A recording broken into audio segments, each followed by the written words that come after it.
What's up everyone and welcome back to the channel. Today we've got Stipe looking at his next possible fight, Colby Covington in the news, and Cormier talking about money fights versus title fights. Don't forget to like this video and subscribe to the channel to see more videos just like this. Now let's get into it. Jorge Masvidal suffered a fractured rib that forced him out of UFC 269, according to Colby Covington. Colby Covington still has inside information at American Top Team, it seems. Despite him leaving the well-known MMA gym, Colby shared some news with the boys of the Submission Radio podcast this week, talking about all things MMA, his last title fight, and definitely some Jorge Masvidal talk. It's well documented that both Covington and Masvidal were great friends and training partners for years, up until a few years ago, and now their relationship has been acrimonious to say the least. There's even been talk about the two squaring off against each other, which, given the bad blood and the history between them, would make for an incredibly highly anticipated fight. Masvidal was set to take on Leon Edwards next month at UFC 269, but over a week ago, Masvidal had to withdraw from the fight due to an undisclosed injury. Even in an interview with Ariel Helwani following the announcement, Masvidal refused to explain the nature of his injury. Well, during a Submission Radio interview, Chaos was very loose-lipped about what he's been told concerning Masvidal's injury, and this is what he had to say. I'll tell you the truth of what happened with George for real, and I still have people at his gym that still love me, and I'm the people's champ for a reason, so I get the insider scoop on everything. So, that fragile dude, Street Judas Jorge Masvidal, he broke his ribs. He fractured his ribs last Saturday in training, and he's fragile, and he had to pull out of the fight. So, it's too bad that, people still love me over at his gym more than they even love him. And that's fact. I'm telling you guys the truth. He went to the gym to train last Saturday doing some sparring, not last Saturday, but the Saturday before, 8 days ago.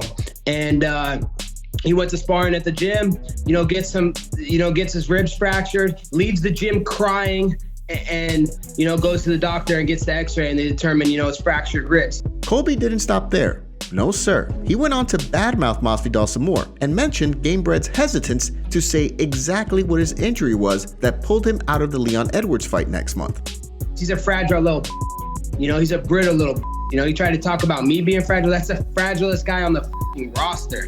That guy's a complete little joke, and it's pretty funny. I think he's finding, out that, he's a nobody, he's a bum, and that's the reason people are telling me, what's going on with him. He tried to keep it a secret. He didn't want to tell the media. He didn't want people to know, but now they know because of Colby Chaos Covington. Then Colby was asked about a potential matchup against Masvidal on The Ultimate Fighter, which would allow for some amazing television. This is what Colby had to say about that. And let's do this. Do The Ultimate Fighter, whatever. Tape for 4 weeks, 6 weeks, 8 weeks, and run this fight in Miami. It makes sense. Let's go to American Airlines Arena. We can sell out that arena in seconds. And if we don't go to American Airlines, we can go right up the street to BB&T Center, which is 30 minutes up the street.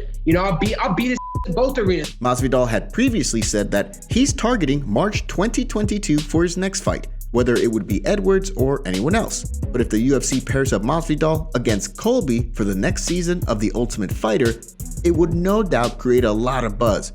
What do you think? Do you believe the UFC should go ahead with this fight whenever Masvidal recovers? Stipe Miocic targets trilogy fight against Francis Ngannou or Jon Jones bout for his next fight. Stipe Miocic was upset that he was passed over for the interim heavyweight title fight by the UFC earlier this year, but he still has Francis Ngannou on his mind. We last saw Stipe earlier this year when he lost his UFC heavyweight title back in March at UFC 260, in which Ngannou knocked out Stipe in the second round. The fight was a rematch of their 2018 encounter. In the months after, Ngannou and the UFC were not able to come to terms on a new contract or details on a potential Jon Jones fight. Ngannou has been looking to get paid, but the UFC had other plans and created an interim heavyweight title fight instead, pitting Ciryl Gane against Derek Lewis, with Gane now the interim champion. Miocic feels he should have been the one fighting for the interim title, and said as much on the MMA Hour this week. Would have loved to have been asked. I feel like I understand what the UFC is doing, it's business, but at the same time, I think that I would have deserved a trilogy fight. Mm-hmm. I wasn't even asked for the interim fight, which, who knows if I would have taken it, but just would have been nice to have been asked. Yeah, just to gauge your interest. Yeah, just put your toes in the water. Yeah. Would you have taken it? No, we don't know. It's over with. Miocic feels he really does deserve a trilogy fight, given how dominant he was in their first clash all the way back in 2018. With each fighter owning one win over the other, Stipe feels that the third fight against Ngannou should take place. No, I mean, listen, I'm used to it. It is what it is. It's business. I get it, but at the same time, I feel like, I was deserving of a trilogy fight. Everyone else has gotten one, but, me. Then Ariel asked Stipe about a scenario in which the UFC offers him to fight Jon Jones prior to a trilogy title fight, and Stipe's response was a resounding yes. I'm down, and I don't know. And then he wants a title shot. I'm like, well, dude, it's kind of, I know he's done well. Sparring one of the greatest of all time, but you still gotta wait your order. Right. I mean, it's like me going to light heavyweight and well, I want a shot.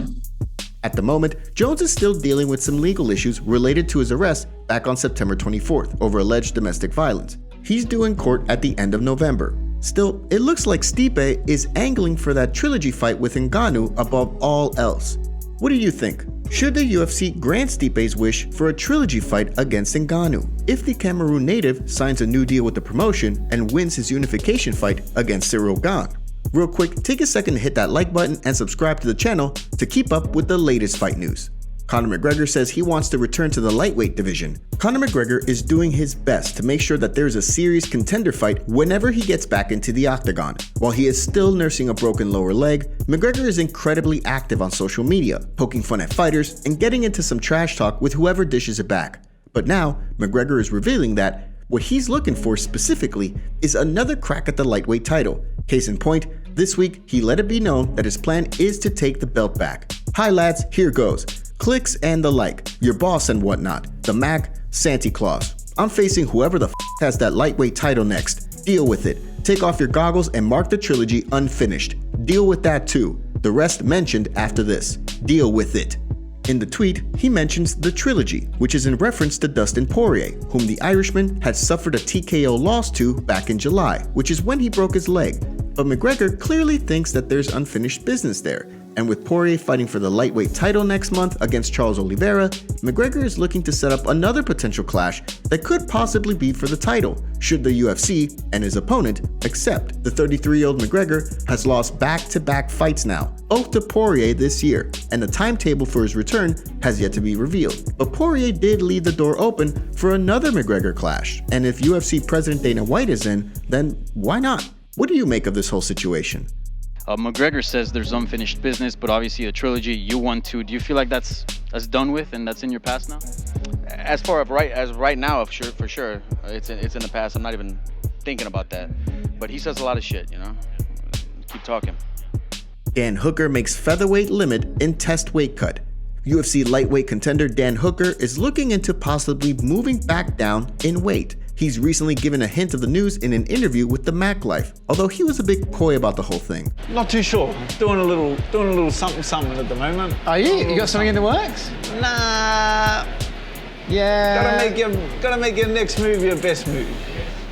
Let's just say I'm working with the UFC and the fight dietitian very closely, and I'm doing a test. I'm doing a little test run, and we'll see.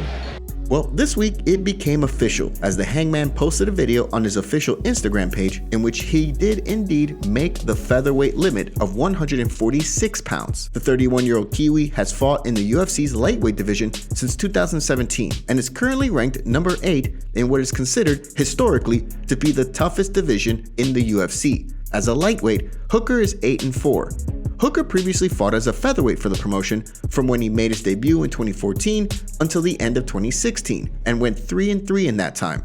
Hooker is coming off a submission loss at the hands of Islam Makhachev, a fight he took on short notice. What do you think of Hooker possibly moving down to featherweight? Daniel Cormier says fighters should always choose fights that get them closer to titles instead of the money.